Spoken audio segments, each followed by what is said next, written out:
Okay, so it's 2 o'clock now, and we'll just kick off. So thanks for joining us today. We're thrilled to be able to welcome you to our Responsible Disruption Zoom Innovation Table Zoomcast. My name is James Gamage, and I'm the Director of Innovation and the Social Impact Lab at United Way of Calgary and Area.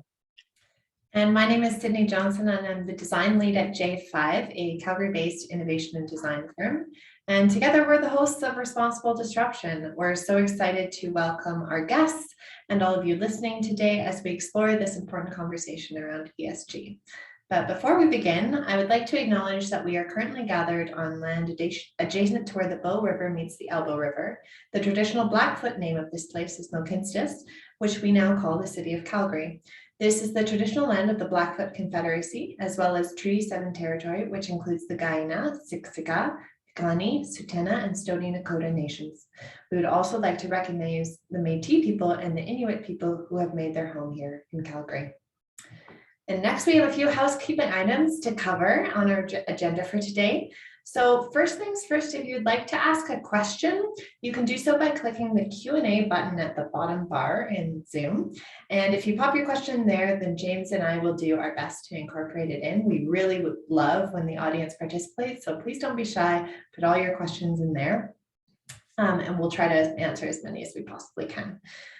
We are also recording this session, so if you want to share it with your colleagues or your friends after who can't make it live, we'll email you the follow-up link and in the next couple of days, and you can share it then. The recording will also be available on our YouTube channel. And finally, our next Responsible Disruption Zoomcast, if you enjoy today and you want some more, will be on December 8th at 2 p.m. Mountain Standard Time.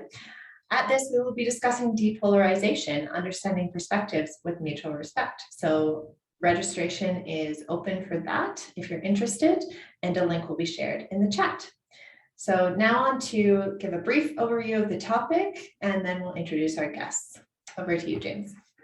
Okay, thank you, Sydney. So the Social Impact Lab is a collaboration between J5 and the United Way of Calgary and Area, and is our response to the disruption that we are seeing in the social sector. At the lab, we invest in innovation, which we are calling responsible disruption, ensuring that any change that results is considered and fair to Calgarians and communities. Our Responsible Disruption Zoomcasts are a series of discussions with leading players about disruption in their fields. So today's topic. So since the generation of peace signs, bell-bottom jeans, and suspicious smelling clouds of smoke in public spaces, many have pushed for corporations to take more responsibility for the state of our world. In fact, for over a century, critics of the market economy have argued that for-profit companies should play a role, whether voluntarily or by requirement, in working toward the amelioration of social issues. As a response to these societal pressures, several mechanisms of change have emerged, of which ESG, which stands for Environmental, Social and Governance, is the most recent form. The ESG framework has been embraced by government agencies, quasi-government entities, such as those affiliated with the United Nations, non-profit advocacy groups, financial ratings firms, and influential policy organizations like the World Economic Forum. So what is ESG? What does it mean? And what are the potential impacts of this system? In this episode of Responsible Disruption, we will have a look at the main pieces of this framework we call ESG, as well as engage our expert panel in discussion around the rapidly evolving ESG landscape, its potential for change, its drawbacks, how companies engage with ESG, and how that information is passed on to investors and public to make informed choices around which companies they support. We will also be examining the benefits, barriers, and challenges of engaging ESG as a business. So without further ado, let's meet our guests. Our first guest is Curran. Connor is the co-owner of Local Laundry, a Canadian-made garments for social good. The company started after he lost a battle with a laundry machine and Googled how to start a t-shirt company. 5 years later, they are a small and mighty team looking to bring Canadian manufacturing to both consumers and organizations with a goal to raise over $1 million for local charities across Canada. They have big dreams of turning everyone's laundry local. Next, we have Vivek Warrior. Vivek practiced primarily in the areas of infrastructure to project development and private mergers and acquisitions in the energy industry. His practice encompasses the entire petroleum, natural gas, and power value chain, from upstream exploration and production to midstream transportation and processing solutions and the marketing of energy products. Recently, Vivek has been engaged as primary counsel on projects at the forefront of emerging trends in the Canadian energy industry. Vivek is also extensively involved in the Calgary community, including as a board member of the Board of Directors of the Canadian Energy Law Foundation, chair of the board of the Calgary Centre for Newcomers, and as a United Way volunteer. And finally, we have Adam Dain. Adam is a born and raised Calgarian and is currently head of impact and ESG at Azimuth Capital Management, a North American private equity firm with $5 billion of assets under management, focused on investing in technology-enhanced energy transition companies.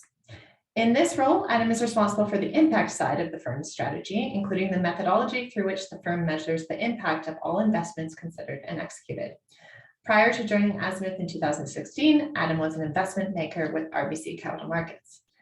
Outside of work, Adam is the founder of a nonprofit company called Game to Give, which focuses on effective philanthropic fundraising for high-impact organizations in Alberta. Adam also works closely with the United Way of Calgary to provide financial consulting support to those local charities through the GAIN team. So welcome to you all, and thank you for being here today. Right, so it's time to get down to the questions. So before I start asking the first question, I just want to put out a request again for the audience to put their questions in the Q&A. That's at the bottom of your Zoom screen there. So we want this to be as interactive a session as possible. So please use that Q&A function, and myself and Sydney will be able to field the questions to the panelists. So okay, I'm going to start now, and if I can start with you, Adam, first. So you have the job of level setting the audience on the basics of ESG. Can you give the audience an overview of ESG and the core concepts and why it's considered such a powerful mechanism? For sure. And the kind of caveat I'd start with is, at a high level, ESG is quite simple. When you actually dig into it, it is more complicated. If you look at, there are a number of rating companies that rate companies based on their ESG performance. Theoretically, if you graphed two rating agencies and all the companies they rate, you should have a pretty clean correlation between the two. But the reality is it looks like a shotgun blast because it is a nebulous and tricky to define area. So just to caveat and effectively hamstring my next comments there. So when we think about ESG, we effectively view ESG as a way to measure and manage non-financial aspects of the business. And this relies on environmental, social, and governance. So to use actual examples, to provide a bit more definition around that, environmental links into the environmental impact, both positive and negative, of the business itself, the products it creates, and how it creates those products and interacts with the environmental world around it. So using an oil and gas example, this could be water use per barrel of oil produced, or land impact or land use for operations. On the social side, this is both internal and external social impact of the business and its decisions. So this could include things such as how a business treats its employees, how it treats external stakeholders. A perfect example in the oil and gas space would be indigenous groups in the areas of operations or related to the operations of a company, how it interacts with those individuals and broader communities, as well as its kind of social impact on the world more broadly, even separate from the business goals itself. And finally, governance relies or focuses rather on the decisions and decision-making process of a business or an organization. So things like compensation and alignment structures, or how decisions are made. Perfect examples of poor governance is fraudulent or misaligned incentives from management teams, and effectively avoiding that. And so if you kind of group all of these aspects together, you paint a picture of the of, again, the non-financial decisions and performance of a business that have a very direct and proven impact on the financial and performance of a business. And the kind of balance between the three factors for each company or organization obviously depends on the business that they're in, but all of them play a key role in defining or preventing or creating success. Okay, thank you. Thanks for that. That's a great start. I'm drawn to the word that you used early on, which was a bit nebulous, and we'll come to that within the discussion as we go on. So Vivek, like all business concepts, there are a lot of acronyms, and I've reading up on this, I've seen SASB, TCFD, GRI, to name but a few. Can you explain a little bit about, these are different standards, are they, or different ratings mechanisms? So tell us a little bit about that. Yeah, that's correct, and it's exactly as Adam described.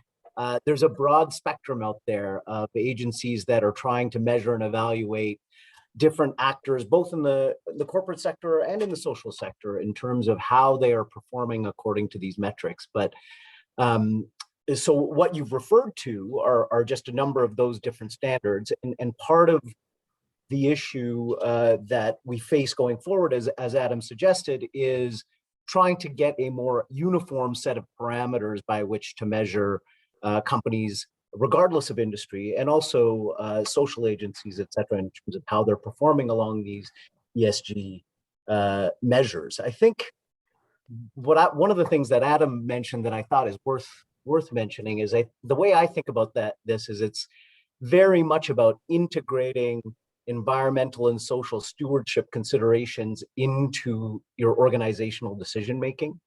And I think that part of the reason that is crystallizing now, and we are seeing, as you've mentioned, James, we've seen 50 years of this and different acronyms like corporate social responsibility, et cetera, but it really appears to have serious momentum now. And that's partly because guys like Adam, who deploy capital, are saying, we need you to approve along these metrics. And I think that's a very exciting place to be. It's not just purely out of, there has been an evolution in corporate thinking towards, as I said, integrating those considerations into overall strategy. I won't tell you that it's purely altruistic. I think that there's been study after study, and happy to share one that was performed by the Canada West Foundation, where they studied over 2,200 companies, all of whom came to the conclusion that by including these issues into their overall corporate strategy, they actually improved financial performance. So it's not, purely, out of the goodness of their own hearts that people are doing this. It's access to capital, improved results, and at the same time, improving the lives of the communities in which they operate. Okay, cool, thank you. And thinking about sort of the scatter plot that Adam mentioned earlier, and I mean, maybe either of you could take this question. Would that be because then each of these standards are measuring different things, or different aspects of ES and G, or are they measuring them in a different way? What would bring about that? I'm sure Adam will have more detailed view of this than I will, but that's exactly, I think, James, it by far right now most of the emphasis is on the E, and which is not surprising given the climate change issues that we face. But at the same time, there are some of those agencies that put more of the emphasis on the S, or ratings agencies that focus very much on your internal governance mechanics. So I think at the end of the day, it is about the relative weight of each of those standards. And I think another issue that arises in terms of evaluating a company's performance is what industry they operate in. So, we're all very familiar in Calgary with the oil and gas industry, and there is a much greater emphasis on the E when we're looking at their performance. But I think, the S and the G are just as important. So it's a matter of pressure points and emphasis, I think. Yeah. And anything to add on that, Adam? Yeah, all I'd add is twofold. One, I think one of the reasons, and I'll speak even just for myself, that we focus a lot on E is E is quantifiable. Like if you are looking at a business and you're saying, okay, I use 3 cubic meters of water to produce 1 unit of product. That is measurable year over year, and I can compare it against my competitors.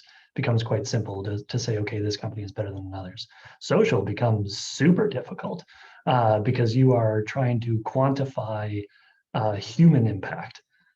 And so you say, okay, you have a difficult problem fundamentally that is then being evaluated by a bunch of different groups that don't have a set of rules under which they evaluate them yet. You inevitably will have 2 people looking at the exact same thing and view it wildly differently. And then the third thing that I think kind of influences it is you are seeing pressure from like people like Azimuth or others that, hey, you have to integrate ESG deeply. And what I think the unfortunate outcome that we're seeing is a lot of groups are taking a quantity over quality approach and saying, okay, we are going to evaluate 40 different metrics on each of the 3 verticals of ESG, which just dilutes the total value. Like we work with some of our funders actually, and there's one group that sends us this annual questionnaire that's 42 questions on ESG. And at the end of the day, it says, oh, you're 7.2 on ESG. And I was like, well, what the heck does that mean? That is 0 value. But I think that is a function, or that approach is not uncommon, but it is a function of a immature industry trying to solve a very complicated challenge of evaluating the harder to quantify aspects of ESG. Yeah, I can imagine that as you're starting out in a new space. So just SASB, TCFD, and GRI, and is there one that's most popular? Is there one rating standard that's most popular out of all of those? I can hop in here. I'd say from my chair at least, not yet. TCFD feels like it'll take primacy, and there was work at COP26 2 weeks ago now on that same goal of saying we need to standardize under one methodology so that you can compare companies cross-border, cross-industry. It will come. It's not there yet, but I think for any kind of accountants in the audience, it creates an exciting kind of new challenge of saying, okay, we solved IFRS for global reporting. Let's take the same approach, some of the kind of base groundwork that TCFD, SASB, and others have laid, and let's build a global net framework under which we can compare company A versus company B, or organization A versus B on these more complex aspects. Yeah. And TCFD, James, is the one that I've seen from a legal perspective gain the most traction in terms of serving as the foundation for what might eventually become, statutory reporting requirements for companies operating in different jurisdictions in Canada. Okay, cool. Where does I'd love to know where your two's opinion. Where does B Corp stand and fall in the discussion? I don't know, Adam. Does it matter? Is it a big thing that you look for? I mean, Vivek, are you seeing any energy companies getting B Corp certified? That's the one route that we're kind of going after, that we've kind of seen. And I'd love to know what your guys' thoughts on where getting B Corp certified and B Corp certification stand. Yeah, so Connor, I haven't seen any specific energy companies approaching that. There is a massive number that have voluntarily adopted pretty comprehensive ESG reporting, and but again, they're all subscribing to different metrics along the spectrum. So it behooves us to eventually move towards a common set of measures. Yeah, sorry, go ahead. Go on, sorry. All I was going to say is I quite like the B Corp structure because it's established and it's somewhat transparent, right? And you compare that against kind of broader ESG metrics and frameworks, and I'd put more confidence behind a B Corp certification than like even a lot of the Canadian, even Calgary energy companies, like their ESG reporting is false, right? Like it's not accurate. Whereas B Corp, it is externally validated, and I think it holds a lot more credibility. The inadequacy, if that's maybe a bit too aggressive of a word, with B Corp is that you can't. It's harder to be noticeably the best, right? Like if you have X number of companies that all have B Corp cert, my understanding is it's hard to say, okay, if you are solving for, let's say, environmental performance or social responsibility, this company is the best fundamentally relative to its peers that have the same certification. And I think that's where some of the reporting, as it develops on the ESG side, creates opportunity for kind of the next level of differentiation. Yeah, actually, so Connor, thanks for jumping in, because actually that's one of the reasons we wanted you on this panel, is to bring that different perspective, because clearly Local Laundry is a very successful but rapidly growing organization where sort of the social side of the business is embedded. It's very much a part of what you do. Now you've brought up B Corp there. Could you maybe explain to the audience what B Corp is, but also why you gravitate to that as Local Laundry? Yeah, B Corp certification is kind of like Adam said, it's an external third party that come in and rate you on all these different sorts of assessments, from environmental, social, governance, community impact, the works, and you get a score, and you have to have a certain score and get over a certain threshold in order to become B Corp certified, and it's really hard.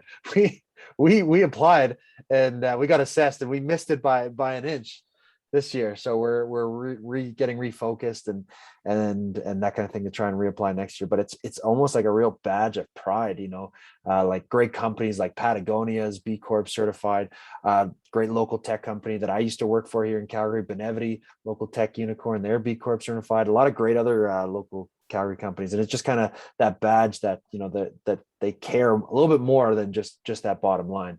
But yeah, it's incredibly difficult. We thought we had it in the bag. We're like, we give all this money to charity, we're Canadian made, and we were almost borderline cocky with it, and then we were almost like, oh, what do you mean we don't get it? And so then we had to take like a real hard look and like, okay, let's get back to drawing board. Maybe we're not as great as we thought, and let's really figure out where are some of the key areas that we need to improve on. So it's a fantastic certification and ESG kind of tool for growing, right, but all the way up to the large guys, right? Like the Patagonians and others.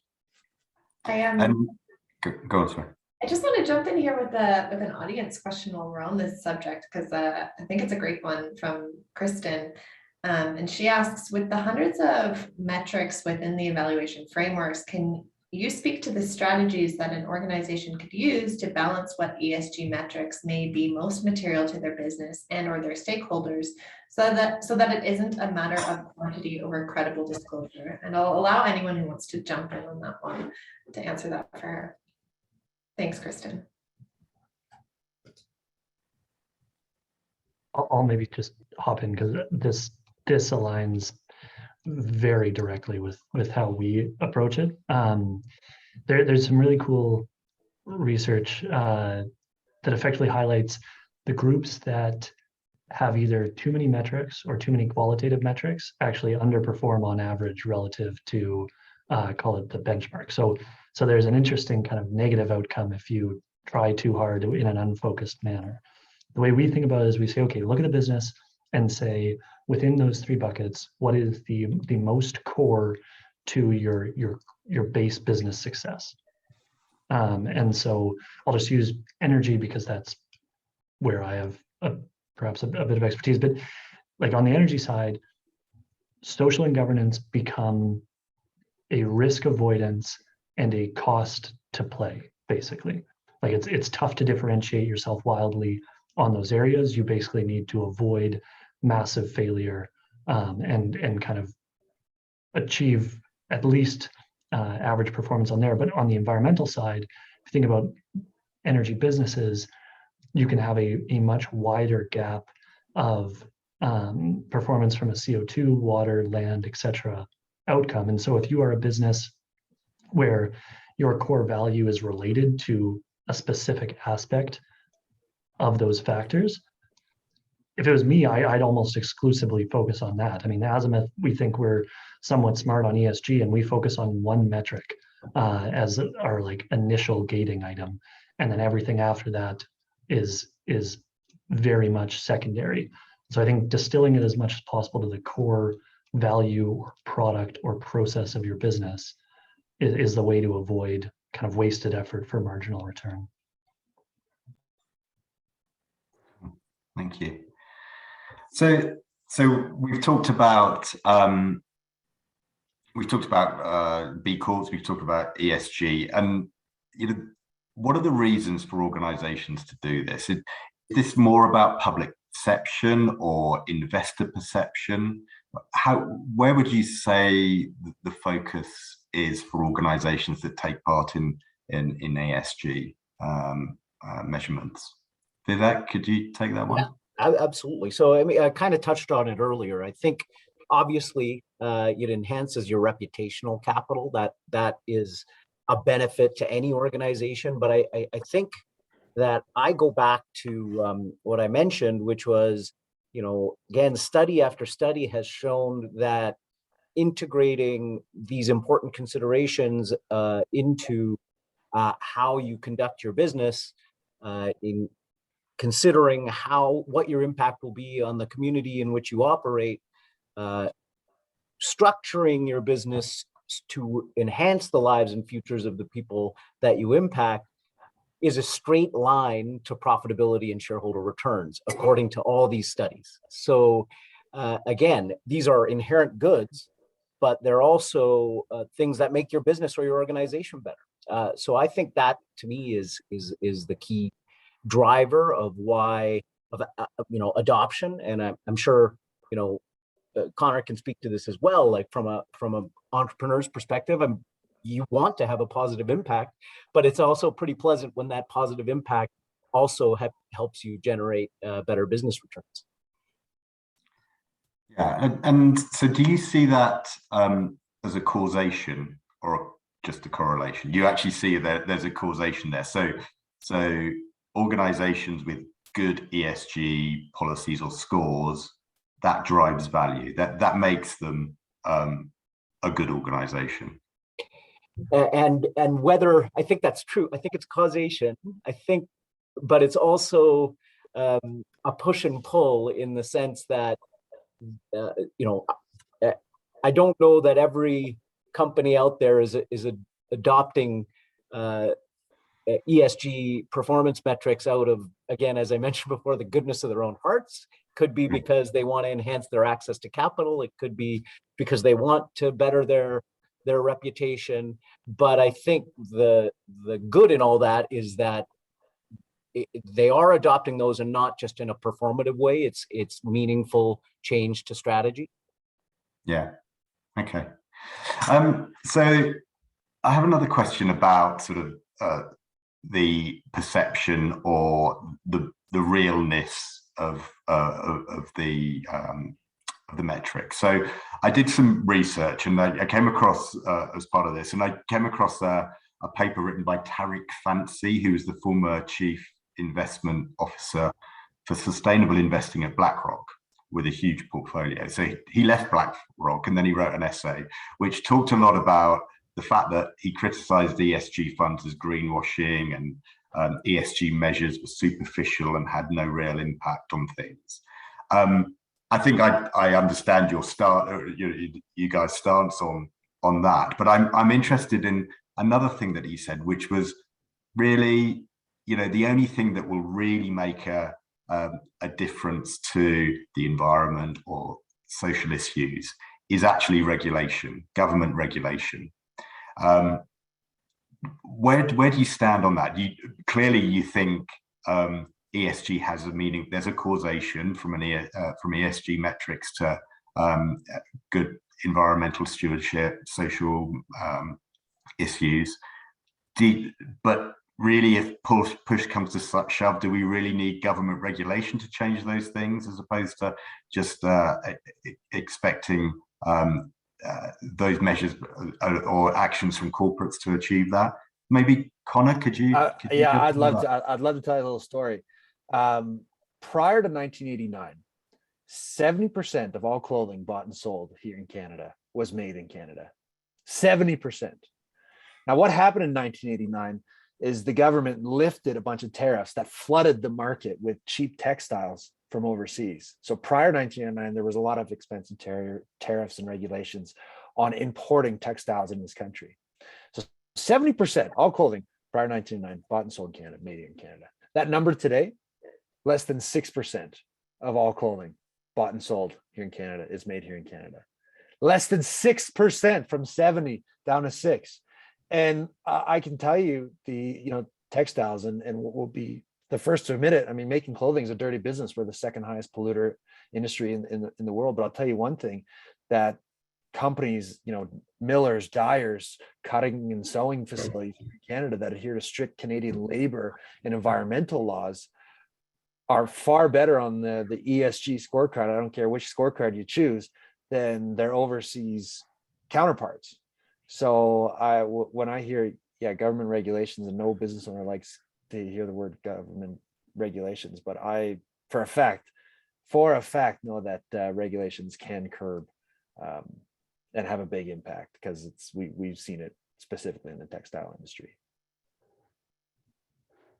And James, I think it gets back to the discussion we had about B Corps and external validation. I think ultimately what I've seen is, an evolution towards, government regulatory body imposed ESG considerations. And I think we'll get there. I'm not going to speculate as to how quickly, but I can envision a future where our securities regulators, for example, across the country are requiring public companies to have fulsome ESG disclosure in their public disclosure documentation, and to make that comprehensive enough and understandable enough and approachable enough that people can readily understand how a company's performing along those metrics. I think there's other pressures than just government that'll drive it. Like if you look at millennials as a broad group, millennials are 2 times more likely to invest in a company that has defined itself as sustainable, and 2 times more likely to buy products from a company that is sustainable. And under the same research, it said that individuals are 3 times more likely to apply for or stay in a job that they view to be sustainable. So you have kind of non-government pressures that'll push that. And I'm curious, because I mean, research is okay, but I'm curious, Connor, from your own experience with local laundry, like how much do you see from a retention, employee motivation, like the B Corp push, and just broadly what you guys are doing? Yeah, 100%. And I couldn't agree with you more, Adam.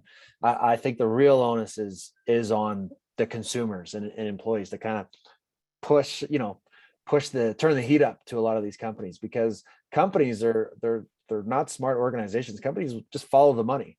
And if the money stops coming in because people don't want to support companies that don't support, that don't have proper ESG goals or don't treat their employees right, they'll figure it out. They'll get the message and they'll do better. So I wholeheartedly agree. And so whenever, consumers have so much power, every time a consumer or an employee, you vote with your wallet for everything you buy, and every label that you read, and where is this from and who am I supporting? You make a little teeny tiny vote of the world that you want to see in. And we can tell from direct experience, both my experience as an employee of a B Corp certified company and both as the employer of someone who's looking to get it. I mean, I've seen it on both sides. And when a company kind of, you know, puts its flag in the ground, says, this is what we stand for. Here's the line in the sand that we will not cross. And here's what we're pushing for. Here's what we believe in.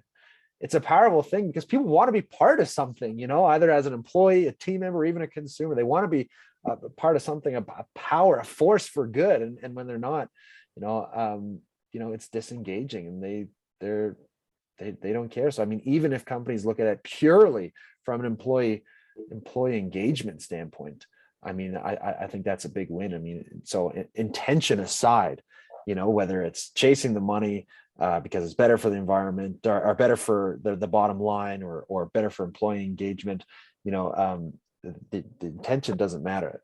But 100%, Adam, it's a big driver. And to the greenwashing point, I think we need to give both consumers and investors more credit here. I think those efforts at greenwashing are pretty transparent a lot of the time, and it's even worse than, I think it would be perceived as even worse than not engaging in measuring yourself by ESG considerations. I think you'd be punished in the court of consumer spending if you're, you know, ultimately seen to be a company that was hypocritical about that and pretended to be something that you very clearly were not. Yeah, absolutely. And I think there's going back to that kind of the discussion on B Corp, Connor, we have a specific question for you from the audience, from Mike, asking, are you willing to share some of the areas you need to shore up to get your business to B Corp status? I find it surprising that local laundry wasn't a shoo-in based on what I know of you. So I'm curious what those metrics are and what you'll now be looking at to improve. P.S. I think it's great that you're looking at this as a challenge to tackle. Yeah, I appreciate it. I'm glad I'm not the only one who wasn't surprised. No, but in all seriousness, the one that we really learned is a big chunk that we lost points on was where the majority of our operations take place. So like I said, we manufacture entirely in Canada. We have manufacturers, second, third generation family-run business that are based out of Toronto. So we keep everything to a 100-kilometer radius of where everything's made. So everything gets dyed, knitted, milled, printed, shipped, cut, sewn, you name it, from a 100-kilometer radius just outside of Toronto. And we lost points on that because a big chunk of points was about, is your area of operations where the majority of your customers are. And it turns out, 70 to 80% of our customers are here in Calgary. And so we thought, yeah, made in Canada, it's local to Canada, like, yeah, our customers are Canadian, we got this, no problem. And that kind of identified a big gap. So now we're starting to look for warehouse space here in Calgary. We're starting to work with more decorators here. We're looking at cut and sew facilities here in Calgary, and bring a little bit more of our operations here in Calgary. So hopefully that'll get us over the edge. Awesome. Thanks for sharing, Connor. Oh, my pleasure. Great question. Yeah. And thanks to the audience. The question box is on fire. I'm loving it. I have my own questions and I just keep going over to yours because I prefer them. So keep them coming. I want to go back to some of what we were talking about before, Adam, when you mentioned that some of the social and governance metrics are about risk avoidance and cost to play. And, it seems to me, in some of mine and James' observations when we were preparing for this, was that a lot of those S&G metrics are very internally focused on the company. So, what's happening with gender pay equity inside the company, what's happening with gender diversity inside the company. But is there an opportunity to build out the social side of ESG measures with a focus on external factors as well, and how that company is touching on those things outside of their internal? Yeah, absolutely. And I think that's where you have pretty neat opportunities to differentiate yourselves relative to other companies in similar industries. And I'll use oil and gas just as an example, just because it's more familiar to, I suspect, the majority of the people listening. But if you think about interaction with local stakeholders, that is a social measurement or a performance that can be measured that is external to the business and hiring and retention decisions inside the business. but has an enormous impact on the ability, like everything from your risk side, so like social license to operate, to your opportunity side around partnerships and kind of cooperation with local and affiliated groups. And so I think that it's easy to distill it down to just saying, okay, let's look totally inside our own walls at kind of the social aspects of how we deal with our employees and who our employees are. But I think once that is solved, there's really interesting kind of external engagement and external interaction opportunities on the social side. And I mean, like, again, not to pump their tires, but like you look at local laundry and you see how they like engage with the Calgary community and like riff off the Calgary community. And that has had defined positive benefit on the company. And I mean, this is why I think like ESG needs to be forefront in people's heads. Is it is a like a non-financial decision that has material financial outcome to the businesses that make those choices. Absolutely. I couldn't agree more. And just bouncing, go ahead, Connor. I couldn't agree more with Adam myself. I was just going to say that. But no, I really like that, how you put that. I'm going to write that down and share that with my team, that a non-financial decision that has big financial implications. I really like how you put that. Well said.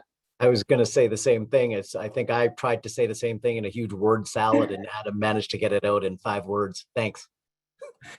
That's all good. That's why we have 3 panelists, so we can Right. spread the mustard around. Don't come to me for brevity. Yeah, the soul of wit, as they say. Now, I just want to bounce off that a little bit, and any of you can answer this who may have an answer, because this is an audience question from someone anonymous. But do you see many non-for-profits or charities seeking B Corp certification or an ESG evaluation through another metric, or is this the work of predominantly within the for-profit space thus far? And maybe some future thoughts about that as well would be great.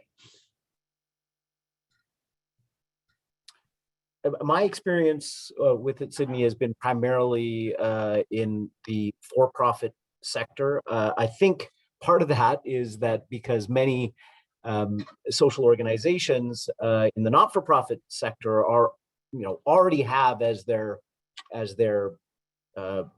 central mandate having a social impact. For example, the United Way is absolutely dedicated to bettering its community. So I think those considerations remain important. I think that we need to flesh out how we would evaluate not-for-profits along those lines. But I think both that it's primarily happening in the for-profit sector right now, in my experience, and that's why I think why. Yeah, just to kind of layer on that, I think at a high level, there is no logical reason why the nonprofit sector wouldn't benefit similarly, perhaps not to the same extent, because on the for-profit side, you have a bit more kind of regulation and minimum acceptable standard. But there's no reason why the nonprofit sector wouldn't benefit. I think the other interesting thing is we've been working with a few charities in Calgary around impact evaluation. So being able to articulate the value they'd provide to the community that they directly address, beyond just saying like, yeah, we're a nonprofit. Of course, we are creating social value or economic value, but trying to say, okay, dollar for dollar, what are we actually doing, and why should you support our charity relative to the 5 others that solve a similar problem? And so I think there's interesting opportunity for nonprofits to watch and study and learn from the for-profit space in terms of how this evaluation, management, and measurement is being approached on the ESG side, and then apply that internally on their own side to be able to articulate, like within those areas, how they are performing. And so, I mean, flipping back to a prior conversation or prior question rather, there's no government pressure that is doing that on the nonprofit side really, but it will have, I think, tangible benefit in terms of attracting donors, employee retention, client retention and interaction, if you're able to articulate that. And I think the ability to articulate that will be supported by studying the like successes and failures of the for-profit space in trying to achieve the same goal, if that makes sense. Like, God, it was clearer in my head, but that I think No, is an I think it opportunity. makes total sense. I was just going to say that makes a lot of sense. And I have another audience question here that I don't think is James secretly typing in his computer, but the question is from Anonymous, and it says, what part do you see the United Way playing in the S field? How can they be part of the conversation? And I think, yeah, that's really interesting to think about that specifically, because you're all connected to United Way in some way or another. I think it goes back to what Adam was just saying. I think the United Way, in my experience, has always been incredibly focused on program delivery and return on dollars, making sure that those hard-won donations are being deployed in a way that maximizes the benefit to the community. And I think continuing to apply rigor around that and developing, maybe more comprehensive metrics to measure the impact that the United Way is having is how that'll be adopted within the organization, if that makes sense. Absolutely. Switching gears a little bit, I want to go back to you, Connor, for a moment, and I'm curious about, particularly when we're thinking about Western Canada, are there enough measures you think that have an Indigenous focus, and do you think there needs to be more consultation with Indigenous groups when identifying criteria to measure? I'm thinking, you're really connected to the local community, and I'd be interested in your perspective on that. 100%, yeah, and it's an area, I feel like we do well in the social side of things, but that in particular is an area where I don't think we are doing enough, and I do think it needs 100% to be taken into consideration. It's a very delicate conversation and area, and I think what we just need is community partners, from that space to really kind of help guide us and really showcase how we can help, because it's not an easy area to navigate, but it's one that I don't think us as a small business, other small businesses, I don't think us as Canadians, Albertans, Calgarians are doing enough on, and it's an area that we all desperately need help in and need to do a better job in, frankly. So I think that should 100% be taken into consideration. Adam and Vivek, anything you want to add on that point?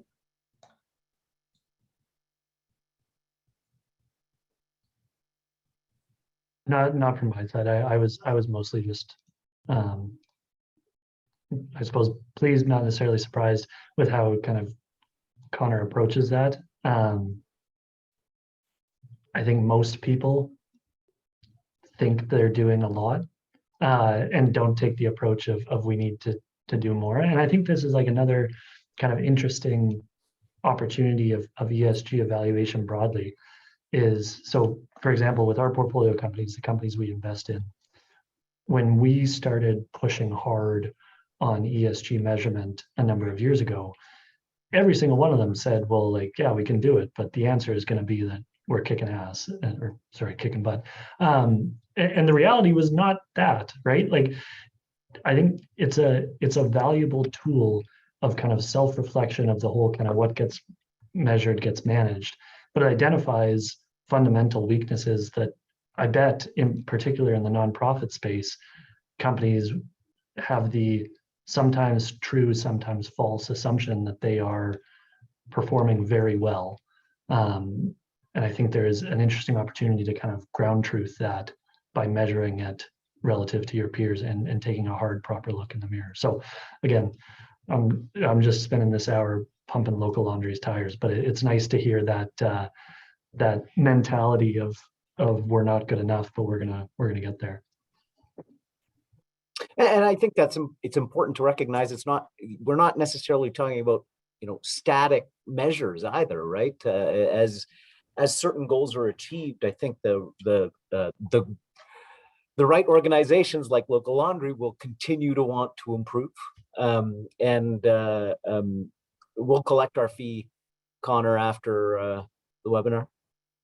No, it's a great point, Vivek, is that it doesn't stop. It's the, like, as we always can improve as people, we can improve as companies and organizations as well. I can imagine it's the same thing. I'm thinking also, just jumping back a sec, because I want to make sure that we answer everyone's questions here in the box.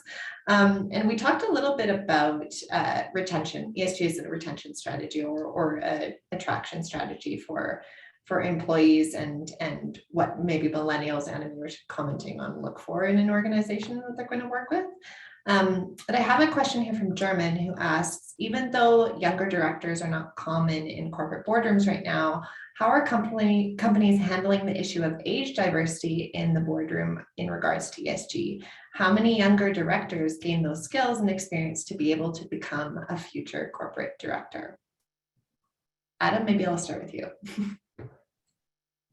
I mean, I love the idea of it. It is uncommon from our side. I think there is still, and unfortunately, I think this is particularly the case in the Calgary landscape, there is still a mentality that age is wisdom, and that is a requirement for board. I think so. Right now, I'm actually in San Francisco in our California office, and it is the flip, where it is energy, hunger, and like creativity is kind of the cost to be a board member, not age. And I think that there's merits in both, but there isn't merits in only one. But I think from my seat at least, and Vivek, I assume you have a better view than I, it's limited in Calgary yet of kind of saying, let's look younger, let's look hungrier to supplement some of the wisdom that we already have. I mean, in our particular catchment basin, I think you're absolutely right, Adam. I think I have not seen a lot of conversations about that as a particular area for diversification on boards. I think, obviously, gender diversity, BIPOC-related diversity, engaging with First Nations or Indigenous community board members has been top of mind, but haven't really seen a lot of consideration of that question. And I think it's an absolutely valid one. I think that, particularly for long, I'm sure every organization hopes it's going to have a long life, and that succession planning and understanding what the future might look like, or what direction the company might go in the years to come. I think absolutely younger people have a lot to offer on that. I guess it also it comes back to what we define as young these days. I think I have fallen out of that bucket recently, but I'm happy to. If I'm bringing down the age of boards, then they're probably in real trouble.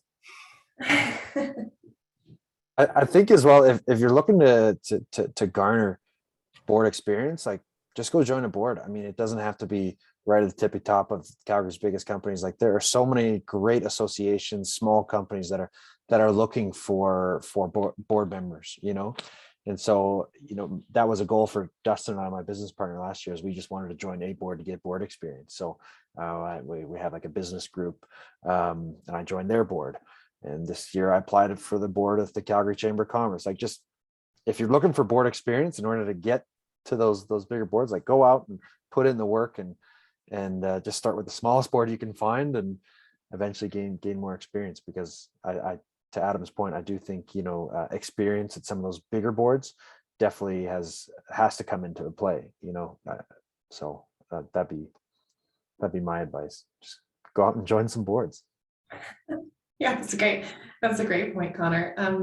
I'm curious, Connor, as well, like, in your opinion, as ESG becomes more important, do you expect there will be a movement to standardize ESG reporting and metrics? And that's from Pamela in the chat.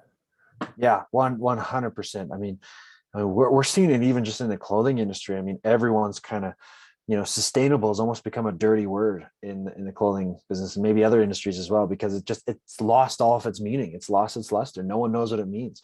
So standardization in terms of ESG metrics is going to be critical. And that's why, you know, we love the B Corp certification so much, because they've got these hard fast, they got that clear score, that threshold. And yeah, I think we're going to see a lot more standardization, whether that's up to government regulators or independent boards. You know, I don't know, but I believe 100% it's going to become, as it becomes like the interesting thing in talking to industry leaders just in the textile industry is like what we're doing now, like Canadian made, sustainably sourced, you know, eco-friendly fibers, that's going to be table stakes in 5 to 10 years. Like right now it's like, oh, look, all the great things we're doing. In 5 to 10 years, it's like, you won't be in business if you aren't doing those things.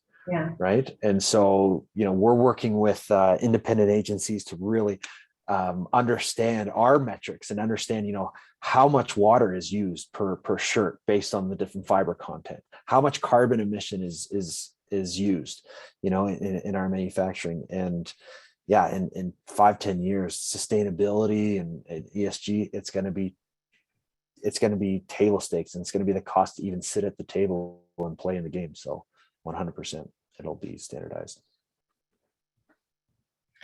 And she also asks, do you think there's a standard for reporting or metrics that could be established or agreed to?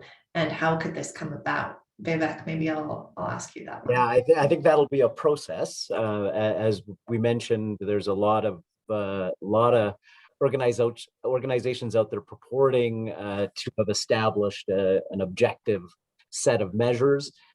Each one of those organizations will probably want their set of metrics to be adopted universally. But I personally think that it will require some regulatory involvement at the governmental level to kind of mash this all together and come out with hopefully a set of criteria that are can be, you know, universally applied, that are objective, that encourage transparency, and that in terms of you know, the consumers and investors that want to know how companies are performing or social organizations are performing. So I think it'll happen. Don't know about the timeline, and I think it's going to take a great deal of back and forth. And kind of a parallel question to that. Again, the audience is amazing on this episode from Kavita. She's asking, you know, which standards are appropriate for which industries, and that's making me think of, you know, is there standardization per industry, or you know, malleability within whatever standardization, or going towards something that's more understandable? What would that look like?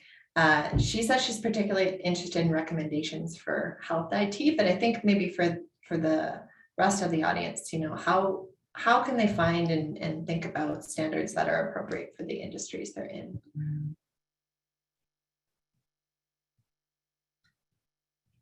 Adam, any thoughts on that one? I know you're looking quizzically, so I don't really want to pick on you, but sure. So I think that it goes back to, like, if you zoom out, you say, okay, performance on whether it's metric or factor, what have you, if I outperform or underperform, what will be the largest impact on the business or what the business is trying to do? And so if you say, if you kind of take that and then you take what the purpose of the standards are, which is to standardize information so you can compare it company versus company and year versus year, and you take those two kind of ideas together, then I think it becomes less of a question of which standard or structure is the most relevant, and more just taking the like principle of the standards and what matters most to your business. And then at that point, if you're measuring, managing, and reporting on that, the standards themselves become kind of irrelevant, because it's just kind of a guideline or framework under which groups are trying to get you to that point. So I think I understand the principle of the question, but I think the goal of the question is perhaps not quite right, and it needs to be more around the principle of okay, let's find and solve for what matters most to the business or what the business is trying to build. Beautiful answer. Good. So I'm going to have to wind it up because we're at 3 o'clock now. Now there is a question in the Q&A, which what we can do is maybe post when we send out the YouTube links, and maybe post some an answer to that. We'll ask our panel after we finish this Zoom cast, and we'll endeavour to answer that question subsequently. Nevertheless, thank you very much to all of you. Thanks, Vivek, Connor, and Adam. That was a fantastic and very interesting discussion and exploration around ESG. So, and thank you to the audience. Thanks for joining us today. Today's session was recorded, and there'll be a link to the recording will be shared with you and available on our YouTube channel. And a reminder that our next episode is Depolarization, Understanding Perspectives with Mutual Respect, and that's on December 8th at 2 p.m. Mountain Standard Time. If you'd like to continue engaging with us on this or many other topics, you can do so through Instagram, Facebook, or LinkedIn, and the handles are there on the screen. But other than that, thank you very much for joining us today. Be safe and stay healthy. Thank you.